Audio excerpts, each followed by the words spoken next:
Welcome back. Fáilte Arash to Gaeilge Weekly, Whig Gaeilge Weekly, this week on episode number 78 on Tachtan So Agrón Iver Shachto Hucht. How are we all? Cunas Talmuds Galer. Hope all is going well this week. Tasulagum Gael Gachrod Igdul Guma on Tachtan So. Everything good here in Seville. Gachrod Guma on So. It's Seville. It is about 3 o'clock in the afternoon. She out there at 3 o'clock Ranona. Igmahu Lon Lafunyov, feeling kind of full with energy today because I got a great sleep and had a bit of a sleep in this morning. If I sleep in Agam Madsen, August Rinama Erachton Color all. Sometimes I feel maybe people think it's lazy or the beds are being dini Kapu Goil She Bugni Leshku, to be sleeping until 9 or even 10 in the morning. In my chulagzi an nín nó 10 o'clock Madsen, and I don't do it often. Ní bhín me ag déanú rudí cosile sin go minic. But I feel like when you feel a bit tired, you're just better to do it and get it out the way. Ceapam nar rohíonn tú beaganín tuirseach, níos fearr just é dhéanamh agus é all as malach to get it out of the way. I know a lot of people can't do that because they have to be up for work. Tá sagam a lot daoine ní féidir lo é sin a dhéanamh mar caithí siad a bheith sús agus ré le an obair ag 8 o'clock at 8 o'clock at 7 at 6 whatever agus 7 agus 6. But if you have the chance, I think it's better to just get that big sleep out of the way, lose a bit of the next day on chula mhór sin a bheith agat, piece of yog den ládar gion a chailu. But then you'll be feeling great for the whole day, and the work that you do and the things that you do, you'll be able to do them properly. Na rudí a dhéanamh tú by tú an iad a dhéanamh mar sceart, because you'll have that energy, you'll be feeling good by an fuinneamh sin agat by tú ag mothú go maith. So that's very much the thinking behind some of these days when I'm waking up at 9:30 or 10 o'clock. Sin an swing of teeth here. Jenna leihananta shot nar bhí me ag airí ag leathair tar éis ní leathair tar éis jet, but maybe that's just the excuse I'm telling myself, Beidir gur é sin an leiscéil a mé dhéansin stom féin. Hope we are all doing well. Anyway, tá still agam goil siv galéir ag déanú go maith. A fairly normal weekend here, but a few different things going on. So gná hiar seachtainna a bhí ann an seo cúpla rud Jifrul Shul as following the election. Of course, the general election, well, the voting was on first on Friday. So on Tult Hauchan, Arash in Aaron, Bhí sé Shul, no bhí an vótal Shul Arenos on Ina. And just following the coverage through Saturday and through Sunday, so bhí me ag leanach an Torscu on Saturn agus an Downlock freshen. And I have to say one thing, Caith me rá rud amháin.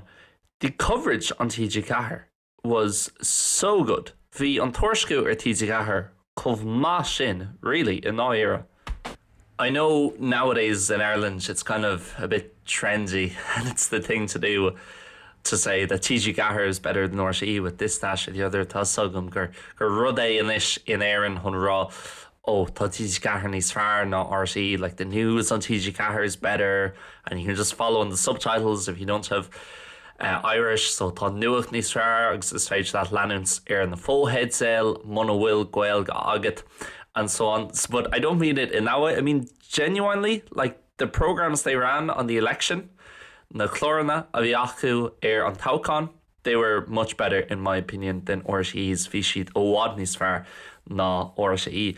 I mean, they had graphics for one, which RTE just didn't have, so bhí graphics acu agus ní rá graphics ag RTE ar churbe.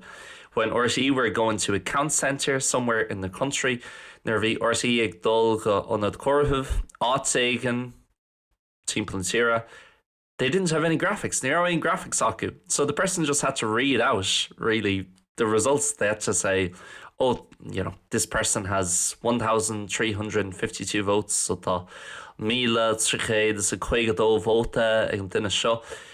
And it was like, just put that up on a graphic. It's so much easier. Like anybody who follows the elections over in the UK and watches Sky and BBC the nights of the elections or the referendums there in the Navin, ag leanúint na Tauchánaí hall sa ríoch daintia, nó bhíonn ag leanúint na referenaí sa ríoch daintia. They're really good with graphics and kind of showing you different information and maps, so léirscáilna agus ólas difriúil.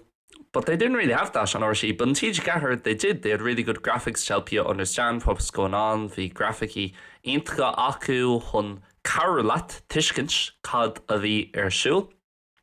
So that was really good for Shin on a wa. And also it's more impressive. So it seems say a volume ní smallert because TG Cahir obviously have so less people that they can pick from. Tá wad ní slúdíní a TG Cahir le ránú a gumprod le RSE can take anyone who speaks English fluently, not just from Ireland, but from other countries. Tá sin ná aontaine a hógáil ó in here really ó il béarla acu. But obviously with TG Cahir, they have far less people because you have to be not just fluent in Irish, but you have to be really good in Irish. Kaituva anawa lesh an Gaeilge to be speaking about politics live in an election. The Hundaveg Larts win politiocht, bio, idauchan, tosit zacher. Like Nil Sangam on Make My Fain in Han Ishin, a yen of Fuin Mrushin. I don't know what I'd be able to do that under that pressure to be speaking about such kind of heavy, better heavy, shin on focal cart, maybe that's not the right word, but more serious topics like the election, topiki nis daira kasul lesh and taukan. And that's a nice segue into what I was going to mention is that on the bonus episode last Friday, on Agran Savresh in Shkatsa.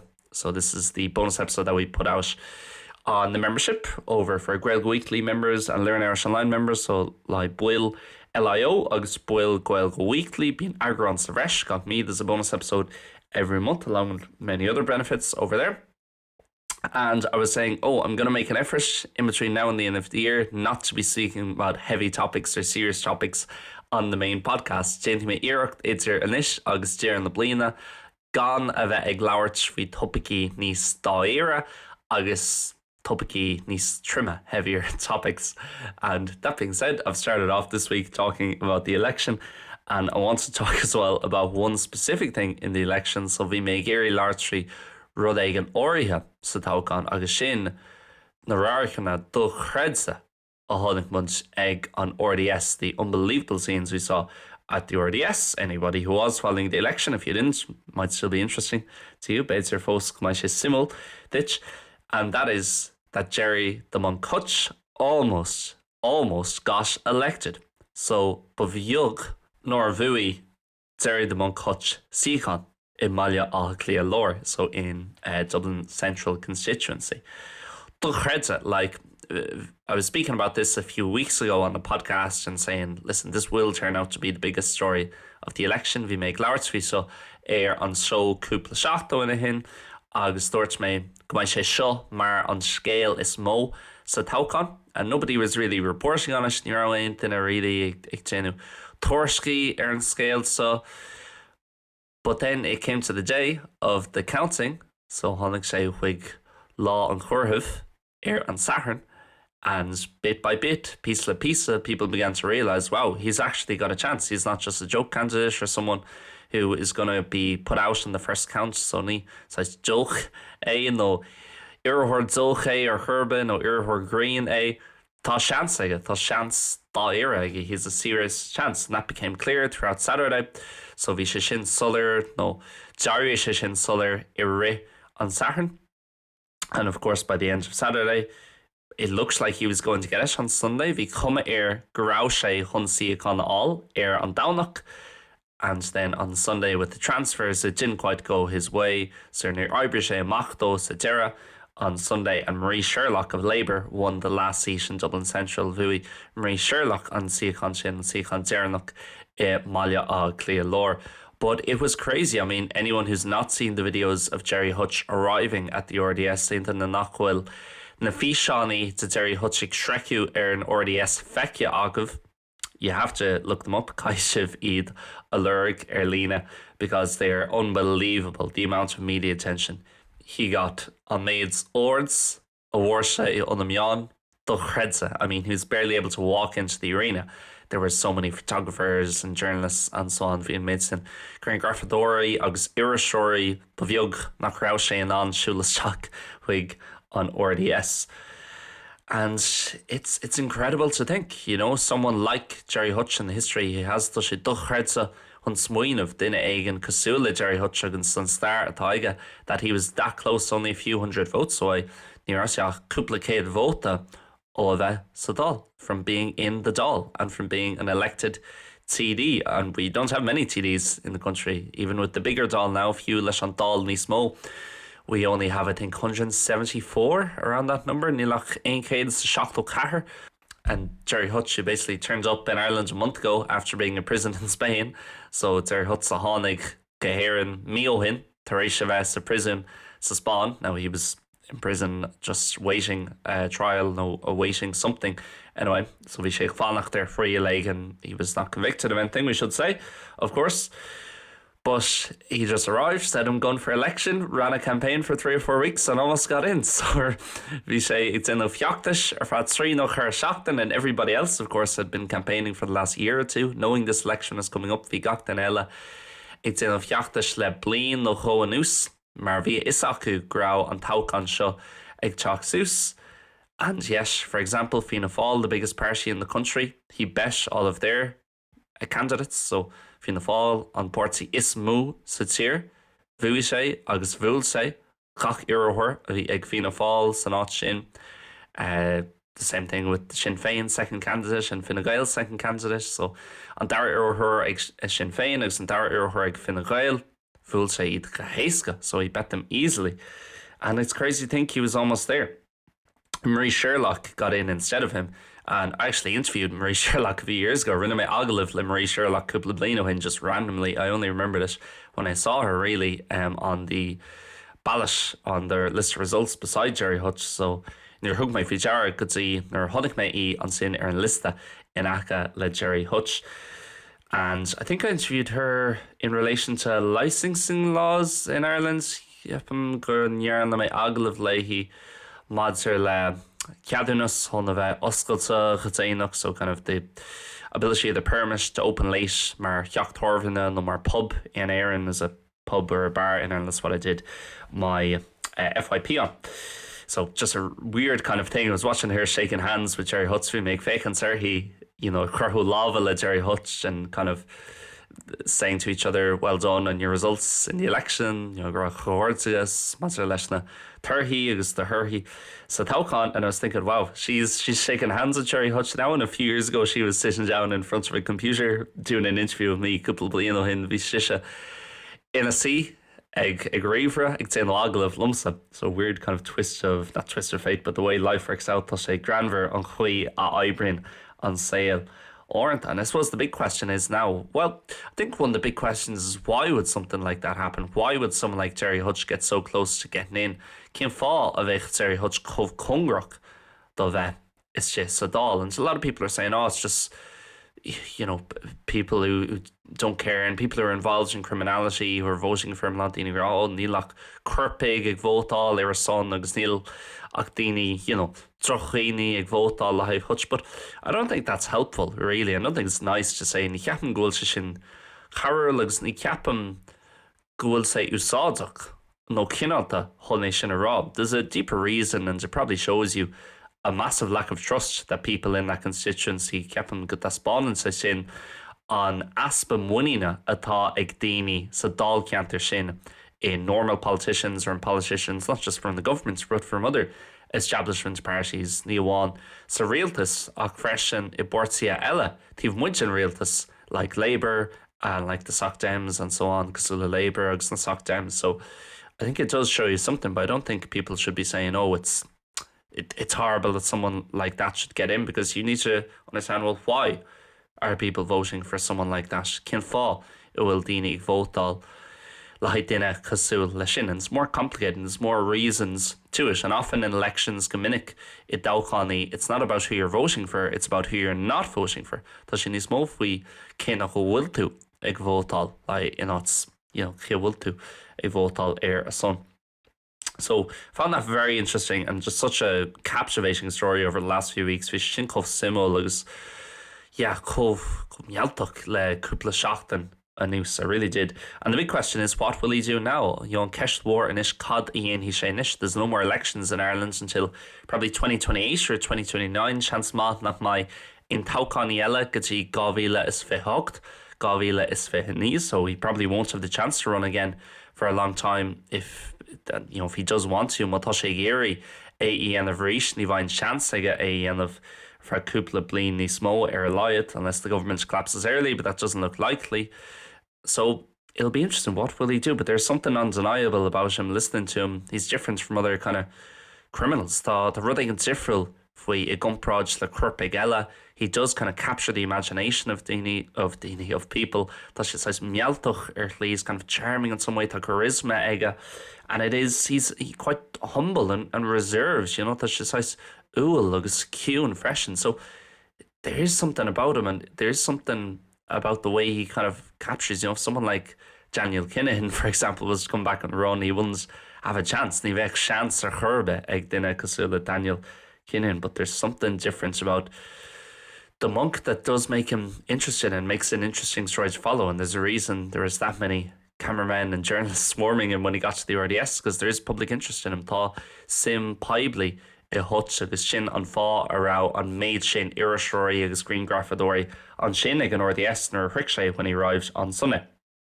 But anyway, it's not a crime podcast. Listen to Crime or Else. It's a great podcast with Nicola Tallant and what's the other guy's name? Niall Donald, I think, or Niall McDonald's.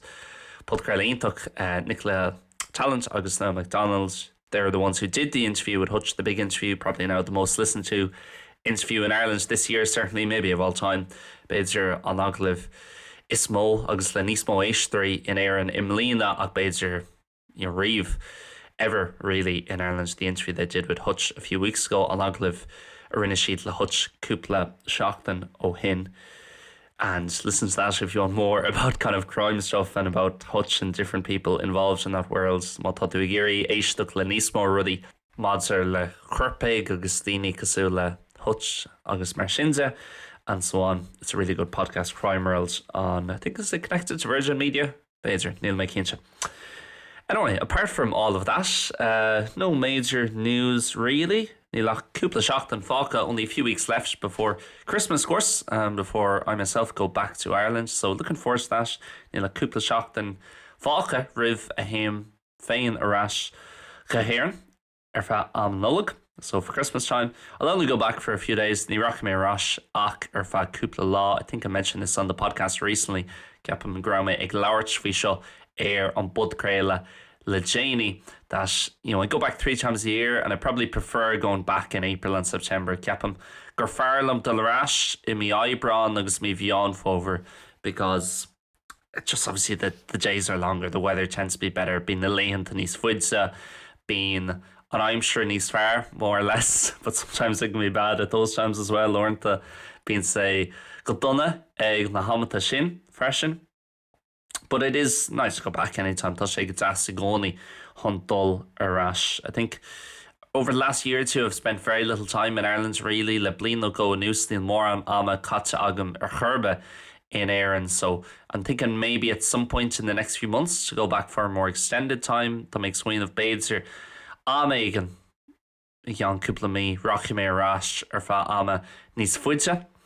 Maybe March or April, I think, after the clocks changed the rate a Rian na clig, because I don't really want to go back while it's still, what would you call it, daylight saving time. There tá sé DST fós ní mé géirí dul arás agus there bhíonn sé anna dúrcha an sé na mi anar mi fiara. Mi mór than is róchanna. March isn't too bad, even before they changed the clocks. Few riv a Rian seed na clig. But I think we'll go back sometime then. It'll be tricky because there's a lot of good things in March and April and May going on here in Seville, in Dumsa Beidir, on Thomas Fear, agus an Tréimhse Fear I reckon na bliana, but that's maybe the best time of the year, along with September, October, November. The summer really isn't much, it's dead here in the summer. That's a Mara so it's the Sarah, Neil Moran, Ursula, Herbert, there's not much going on at all. But yeah, it'll be good to go back and I think have a few weeks there at some point in 2025 by sé go deas an dul arás agus cúpla seachtain a bheith agam an sin am éigean I 2025, but I won't do it now at Christmas because, well, I don't think I will. I haven't booked my return flight Neil an Heitsil arás churtha in áirithe agam fós ach ní ceapan go on he may more an ama. I think I'll come back here actually for New Year's Eve just Seville ceapam go duchi mé rás an so go Seville lá íchin blina. but it will be good to spend a few more weeks and just it's nice and quiet and just have a few weeks away from sometimes the madness and the amount that can be going on when you're living in a city here in Spain. So tá sé go deashairnta dul lá ag níos ciúna agus beag níos sus a bheith agat ó chuchomh crachailte níos anna crachailte really. I got her. It's a spawn. It's not really that crazy in a city in Spain because Spain is quite tranquilo and they're not crazy about the work. They see the crackles flying over in comparison to other places for sure. That stereotype is definitely true. On stereotype shin fear gone out from my experience on my hahi hain. But yeah, at some point in 2025, I think I'll do that. Capam go ninhime e shin amegan I gavile is figuig bush. Of course, as I always say on the podcast, Marvin me igra igoni on budgraila Niveen plan agam reeve. I never have a plan, so we'll see how it works out. Fangavecumans King Hui I bro shay amok. Aside from that, I bought a new video game. So the Dirkthreich Fishklehe Nua Achianok. It's not new, it's new for me, but it came out 2019 or 2018, I think. Honig Shemak Govil Sanijeg, no Govils Hukjeg Kiapam. And it's called Red Dead Redemption 2. So Red Dead Redemption 2 on Tanam Ata Air. And I don't buy much on Black Friday normally. Niveen make Kianach more on their Black Friday. I'm not really too interested, and I don't like shopping in general. Ni had me on Suppadorcht general to Lomans. I don't really need much. I'm quite not minimalistic, but I'm not that materialistic. Say ni me ro, so it's materialistic for ein rod. Ni me gafa le ruddy a Kianach sna shoppy in Orlean. I'm not obsessed with buying things in the shops or online. But normally, or sometimes anyway, I buy a video game off the PlayStation Store online on Black Friday. Because they do have some really good deals. Checking out being along deals on Aku Air on store PlayStation. No, Air and Suppa PlayStation. Stocha Ascoelga. The PlayStation shop. I buy some game there for 10-20 euro. That would normally be 30 or 40. Been mechanic. Chlehagan Avin Tegno. Tegno being say Truchan no Karka. Ak being say deal and saying like 10 no 50 euro. Air Black Friday. So I bought Red Dead Redemption 2 because I'd heard a lot of really good things about it. Hula may alone really anawa for Red Dead. And I think most gamers, I'm not really a big gamer, neat gamer on the war may play a bit of FIFA, a bit of COD, that's about it. So being making much beginning FIFA, beginning COD, a bit of F1 as well, beginning F1 and Shine. I don't really play much else, but I got the idea from talking to different people over the last few years and seeing stuff online, dom a bheith caint le daoine difriúla le cúpla bliana nús agus ag fécantar the Erlina that of this generation of games and kind of all the games that have come out in the last 10 years as gachlethe a tháinig amach le 10 bliana nús, Red Dead Redemption by many people is considered the best. So cap there le lá daoine gur Red Dead Redemption an chluithe is fearr a tháinig amach le 10 bliana nús. And I have to say, after a few days of playing it, I have to agree with them. Taréis cúpla lá a bheith ag immert san chluithe seo chaithimé a bheith choinn sin lá agus chaithimé into low. Chéad fan géad, 100%. It is unbelievable. It's so open world. You can go anywhere, do anything you like. Tá dawan oscailte agat is féidir leat dul éon áit agus aon rud a dhéanamh. The graphics are amazing. The story is brilliant. Tá na grafichaí do chreidsa, tá an scéal go híntaach. It does feel a bit slow at first. And I know that's something that other people say. So being beagnlín máil dús agus tá isagam go mín daoine eile ag déanú trocht there and rud céine, so other people kind of comment on the same thing. But after a while, after an hour or two of playing taréis no ho chlig ag immert after the kind of tutorial bits, the bits where it's it's part of the story, but really it's a tutorial. Tá sé chofgúil mar chuid sin scéal ach really is tutorial in ná era. That's when you really start kind of enjoying it and going, wow, sin nar bhíonn tú, nar hostíonn tú ag buint an taith na bheas agus tearann tú, wow, like this is really, really cool. I'm getting kind of addicted to it now. Tá mé gary bíonn gafa leis inis, but you know what I've realised? It's good to have something like that at the end of the day to do. Tá sé go deas an rud éigean cosú le sin a bheith agat ag deire an lei, because I think if you can have something at the end of the day, má tá tú an rud éigean a bheith agat ag deire an lei, something that you're looking forward to, rud éigean ó ag sú leis, it kind of then doesn't matter what you're, not that it doesn't matter, ní chuma leis ach, it doesn't matter too much what you're doing during the day, or even if you're doing something you don't like, is cuma mun bhfuil tú ag déanú rud éigean nach dat níon leat ire an lei, you kind of always have this thing at the end of the day, tá rud seo I gcónaí agat ag deireadh an lei, that you can go, I'm looking forward to that, and okay, I'm doing this job I don't like, tá mé ag obair rud éigean nach daithníonn lom, but I'm meeting up with that person later, tá mé ag bualadh leis an duine sin níos déine, or I'm playing this video game tonight, tá mé ag imirt san hísclaithe seo an ocht, or I'm whatever going to this restaurant I really like tonight, tá mé dulgtaí an míl an seo a haithníonn go mór lom an ocht. So I think it's always good, because if you have something at the end of the day and something to be looking forward to, it makes things better during the day, for me anyway. So what tá rud ag an agat bhfuil tú agsú leis ag deireadh an lei, bíonn sé níos éasca agus déanann sé gach rud I ritheann lei níos fearr dumsa Ireno. So that's something I realized over the last few days, and something I remember I had when I was younger. If I was at school and I wasn't that bothered with school, it must really grow me ar scóil agus ní raibh mór an sim agam sa scóil, or wasn't enjoying it, ní raibh méid buint tannamas. I always had something in the evening that I'd be like, I'm looking forward to getting home and doing that. Tá méid súil go mór le sriciú ar Ashawalia agus é sin a dhéanamh. And yeah, really, really cool game. I would highly recommend it. I think it's quite long as well. A lot of games are very short. Along chluichí sa látá Johan nowadays being siad on the gear. Atá chluiche seo soch fada. This game is fairly long, which is good. You get more value for money. So yeah, that is it, guys. Big thank you for listening as always. Sinead chur míle mágat as a bheith ag éisteacht, mar is chonach. If you are learning the language, mas rud é go to ag fólam na Gaeilge. Don't forget, you can go to learnirishonline.com to get everything we make and everything we offer over there. Tá an dul go Patreon. No, learnirishonline.com. So learnirishonline.com. No, patreon.com/learnirishonline. Chun gachrad a dhéanamid a all hall an sin. That is it, guys. I'll speak to you next week. Sinead, guys, le ró mé live on Sachtan sa Hugan. Goodbye and God bless. Slán agus Banach.